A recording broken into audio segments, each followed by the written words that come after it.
আমার বাবা বিদেশে থাকতো। আমার মা থাকতো বাংলাদেশে। বাবা বিদেশ থাকা অবস্থায় আমার জন্ম হয়। আমার বয়স যখন 9 বছর তখন আমার বাবা আমাকে আমার আম্মুর কাছ থেকে হাতে পায়ে ধরে বাবার বাসায় নিয়ে গেল। আমি জানতাম না আমার সাথে এমনটা হবে। আমিও বাবার সাথে চলে গেলাম বাবার বাসায়। কিন্তু আমার বাবা আর এক বিদেশি আঙ্কেল দুজনে মিলে আমার সাথে। তাহলে পুরো ঘটনাটি বলি। আজ ঝুমুরের গায়ে হলুদ। গায়ে হলুদ হয় কিনা তা নিয়ে সবাই শঙ্কিত ছিল, কারণ ঝুমুরের আব্বা একটু ধার্মিক ধরনের। সবার জোড়াজুড়িতে উনার অনুমতি পাওয়া গেল, তাও আবার ছোট্ট পরিসরে করতে হবে, বাসার ছাদের উপরে। বরের নাম সোহেল, প্রবাসী ব্যবসায়ী, রেস্টুরেন্ট ব্যবসা পারিবারিক সূত্রে। খুব ছোটবেলায় সোহেল মা বাবার সাথে বিদেশে চলে গিয়েছিল। ঝুমুর আর সোহেলের বিয়ে ও বৌভাত সুসম্পন্ন হল। বিয়ে ঠিক 1 মাস পর সোহেল বিদেশে চলে গিয়েছিল। বকে যাওয়া সোহেলের আব্বা ও আম্মা চেয়েছিলেন বাঙালি নারী বিয়ে করে সংসারী হোক সোহেল। বিদেশ যে ঝুমুরকে ফোন করত সোহেল। ল্যান্ডফোনেই কথা হতো, মোবাইল খুব প্রচলন ছিল না। বিয়ের 2য় মাসের মাঝামাঝিতে ঝুমুর যখন কনসিভ করল, সবাই খুশি হলেও সোহেল খুশি হয়নি। সোহেল আস্তে আস্তে ঝুমুরের সাথে যোগাযোগ কমিয়ে দিল। আসলে তখন সোহেলের আবার সেই আগের প্রেমিকার সাথে পুনরায় কথা বলায় মেতে উঠেছিল। এদিকে ঝুমুর যখন অস্থির হলো যে আমার পেপারগুলো তৈরি করে পাঠাও, তখন সোহেল ঝুমুরকে বুঝালেন পেপার এখনো তৈরি হয় নাই। পেপার তৈরি হতে আরো দেরি লাগবে, আর 7 মাস হয়ে গেলে প্লেনে উঠতে দিবে না। তোমার এই শরীর নিয়ে এখানে আসার দরকার নাই, বাংলাদেশ করিয়ে তারপরে তুমি বিদেশে এসো। সোহেল এর আব্বা কিছু আঁচ করতে পেলেন। ঝুমুরের সাথে সব সময় ফোনে খোঁজ খবর রাখতেন।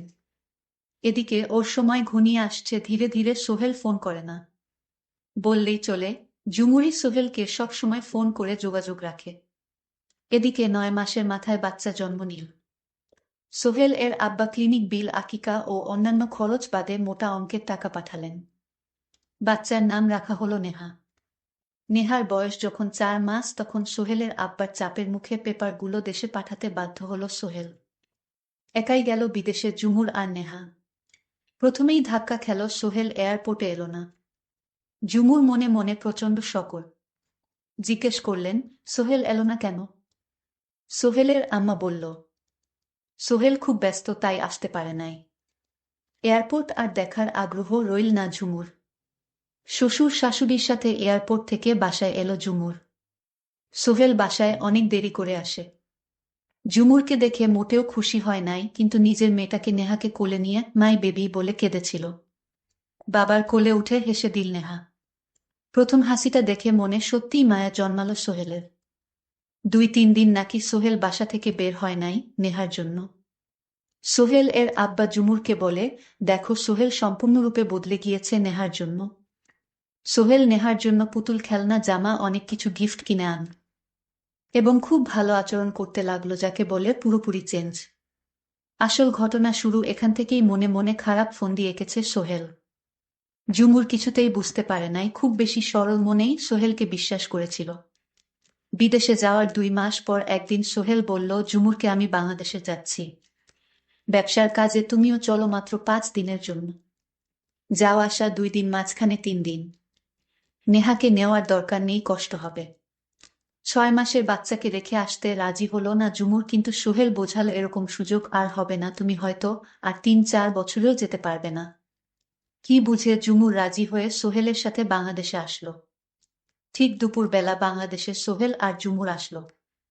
কোনোরকম হাত মুখ ধুয়ে দুপুরের খাবার খেয়ে বিশ্রাম না নিয়ে ওই এক কাপড়ে ঝুমুরদের বাসা থেকে বের হয়ে সোহেল বলল, খালার বাসায় যাচ্ছি, ফিরতে সন্ধ্যা, একটু রাত হবে, চিন্তা করো না, যত তাড়াতাড়ি পারি আসবো। সোহেল আসলে খালার বাসায় যায়নি, ওই মুহূর্তে ঢাকার উদ্দেশ্যে রওনা দিয়ে রাতের ফ্লাইটে বিদেশের উদ্দেশ্যে চলে গেল। রিটার্ন টিকিট আগে থেকেই কাটা ছিল। এদিকে রাতে ঝুমুর খালার বাসায় ফোন করে জানতে পারে সোহেল ওখানে যায়নি। সবাই দুশ্চিন্তা করে হাসপাতাল, অন্যান্য জায়গায় খোঁজাখুঁজি শুরু করল। পরের দিন যখন থানায় ডায়েরি করবে, তখনই সোহেল ফোন করে ঝুমুরকে। কথাগুলো ছিল, এমন তোকে বাংলাদেশ থেকে আমার আব্বা এনেছিল, তাই আমি নিজেই তোকে রেখে আসলাম। আর যোগাযোগ করবি না। আমার মেয়ে আমি রেখে দিলাম, এছাড়া আমার কোনো উপায় নাই, আব্বার কারণে তোকে বিয়ে করতে বাধ্য হয়েছিলাম। আমি তোকে আর রাখবো না। কথাগুলো বলেই লাইন কেটে দিল এবং ঝুমুর ফিট হয়ে গেল। ভাগ্য খারাপ হলে যা হয়, ঝুমুর পাসপোর্ট ঝুমুরের কাছে নেই, সোহেল নিয়ে চলে গিয়েছে। একেই বলে চরম বিশ্বাসঘাতকতা ও প্রতারণা। যদি বুঝত ঝুমুর। নতুন করে পাসপোর্ট করে ঝুমুর আবার 3 মাস পর বিদেশে গেল। ঝুমুর চাচার বাসায় গিয়ে উঠল। ঝুমুর কোর্ট এর আশ্রয় নিয়ে নেহাকে ফেরত পেল। তখন সোহেল আবার ঝুমুরের সাথে সংসার করতে চাইল। ঝুমুর ও রাজি হল, কিন্তু ঝুমুর চাচা ও আব্বা কেউ রাজি হলেন না। ঝুমুরই সোহেলকে ডিভোর্স দিল। এদিকে কোর্টের সিদ্ধান্ত অনুযায়ী নেহাকে সোহেল মাসে 2-3 দিনের জন্য নিয়ে যেতে পারবে নিজের কাছে, এবং প্রতি মাসে সোহেল নেহাকে নিজের কাছে নিয়ে রাখে। নেহার বয়স যখন 1 বছর তখন ঝুমুরের আবার বিয়ে হয়, বাংলাদেশ থেকে আসা আপন চাচাতো ভাইয়ের সাথেই। সোহেলের মনে মনে এটাই চিন্তা ছিল, আমি বিদেশি থাকি। সোহেল কিছুতেই এই বিষয়টা মেনে নিতে পারল না। ঝুমুর পরবর্তী বিয়ের জীবন বেশ সুখেই আছে। 1 ছেলে ও আরও 1 মেয়ে হয়েছে ঝুমুরের। সোহেল যে মেয়েটার সাথে সম্পর্ক ছিল তার সাথে বিয়ের পর সেখানে ডিভোর্স হয়। পরবর্তীতে সোহেল আবার বিয়ে করে বর্তমানে সংসারী। নেহা মূলত ঝুমুর কাছেই থাকে, আবার সোহেলের সাথে নেহার যাতায়াত ও যোগাযোগ আছে, একদম নিখাত বাবা ও মেয়ের সম্পর্ক। নেহা এখন অনেকটা বুঝে। নেহা মাঝে মাঝেই একা একা মন খারাপ করে। মা আছে, পাপাও আছে, কিন্তু আমি, মা আর পাপা একসাথে নেই। এভাবেই চলতে থাকে জীবন। আর ভাবে জীবনটা কেন এমন হলো। নেহার বয়স যখন 9 বছর তখন নেহা বুঝতে পারে যে আমার বাবা আমার মাকে ছেড়ে অন্য আরেকজনকে বিয়ে করে। তাই বাবার প্রতি একটা ঘৃণার জন্ম নিল নেহার। একদিন আকুতি মিনতি করল সোহেল তার মেয়েকে তার বাসায় নেওয়ার জন্য, কিন্তু ঝুমুর দেয়নি। তখন সোহেল বলল, মেয়ে তোমার একা না, আমারও মেয়ের প্রতি অধিকার আছে। ওর শরীরে আমার রক্তও আছে। প্লিজ আমার মেয়েকে আমার বাসায় একদিনের জন্য দাও। ঝুমুর বলল, হঠাৎ আপনার মেয়ের প্রতি এমন সহানুভূতি দেখাচ্ছেন কেন? শুধু একদিনের জন্য নেহাকে আমার কাছে দাও। নেহা দেখতে মাশাল্লাহ অনেক সুন্দরী হয়েছে, এবার ক্লাস 7-এ পড়ে। ঝুমুর, তুমি আমার মেয়েকে একবার দাও আমার বাসায়, আমি একদিন রেখে আবার দিয়ে দিব। তখন ঝুমুর কোনো উপায় না পেয়ে বলল, ঠিক আছে, একদিনের বেশি, কিন্তু আমার মেয়ে তোমার বাসায় থাকতে পারবে না। ঠিক আছে ঝুমুর, তোমাকে অনেক ধন্যবাদ রাজি হওয়ার জন্য।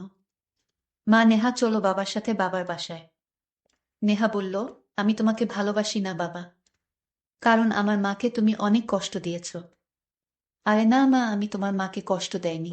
তুমি জানো না মাম্মি, তোমার মা আমাকে উল্টো কষ্ট দিয়েছে।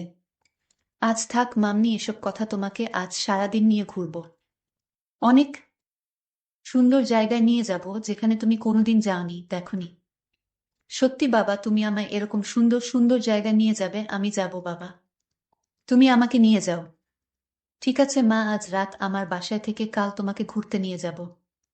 এদিকে বাবার মনে অন্য চিন্তা ঘুরপাক খাচ্ছিল। নেহাকে কি করা যায়? আমার স্ত্রী আমার প্রতি যে অত্যাচার করেছে, আমাকে যেভাবে ঠকিয়েছে, এর একটা কিছু করব যেন আমার স্ত্রী বুঝতে পারে আমি কতটা ভয়ঙ্কর হতে পারি। আমার স্ত্রী আমাকে যেভাবে ঠকিয়েছে।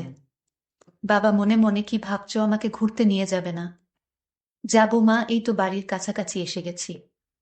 তারপর বাসায় নেহাকে নিয়ে রাতে মাংস সবজি কিচেন দিয়ে খেয়ে নিলাম। মাম্মি, তুমি এখন ঘুমিয়ে পড়ো পাশের রুমে, এটা তোমার জন্যই করেছি। তুমি ঘুমাও মা, সকালে তোমাকে নিয়ে ঘুরতে যাব। নেহা খুশি হয়ে ঘুমিয়ে পড়ল। সকাল হলো, নেহা বলল, বাবা ঘুরতে যাবে না? যাব মা, তুমি সেজে গুজে নিজেকে তৈরি করো। তারপর আমি বাবার কথামত নিজেকে তৈরি করে নিলাম। তারপর বাবার সাথে ঘুরতে বের হওয়ার জন্য রওনা দিলাম। বাবা আমাকে নিয়ে যেতে যেতে পাহাড়ি এলাকায় নিয়ে গেল। পাহাড়ের নিচে সাগর। কি অদ্ভুত সুন্দর দৃশ্য, দেখলে মন জুড়িয়ে যায়। এদিকে নেহার বাবা এক লোকের সাথে ফোনে কথা বলতেছিল অনেকক্ষণ ধরে। বাবা, তুমি কার সাথে কথা বললো? আরে মা, তোমার এক বিদেশি আঙ্কেলের সাথে। সোহেল বলল, কোথায় আছেন আপনারা? আমি আমার মেয়েকে নিয়ে হাজির, আপনার কোথায় চালু আসেন? আমি বান্দরবানে পাহাড়ে আছি। ঠিক আছে, আপনি এখানে থাকে, আমরা আসছি। নেহা বলল, বাবা চলো এখন অন্য কোথাও যাই, এখানে আর ভালো লাগছে না বাবা। আরে মা, তোমার এক বিদেশি আঙ্কেল আসবে তোমায় দেখতে। আমি বলেছি আমার মেয়ে অনেক বড় হয়ে গেছে। তখন তোমার আঙ্কেল তোমায় দেখতে আসছে, তোমার জন্য গিফট নিয়ে আসছে। বাবা সত্যি আমার জন্য গিফট নিয়ে আসছে। এতক্ষণে তখন বিদেশি আঙ্কেল হাজির হলো। তখন সোহেল বলল, এ হচ্ছে আমার মেয়ে নেহা। মাশাল্লাহ, অনেক সুন্দর হয়েছে মেয়েটা তোমার। তখন ওই আঙ্কেল আমার দিকে কিভাবে যেন তাকিয়ে রয়েছে। আমার খুব ভয় লাগছিল।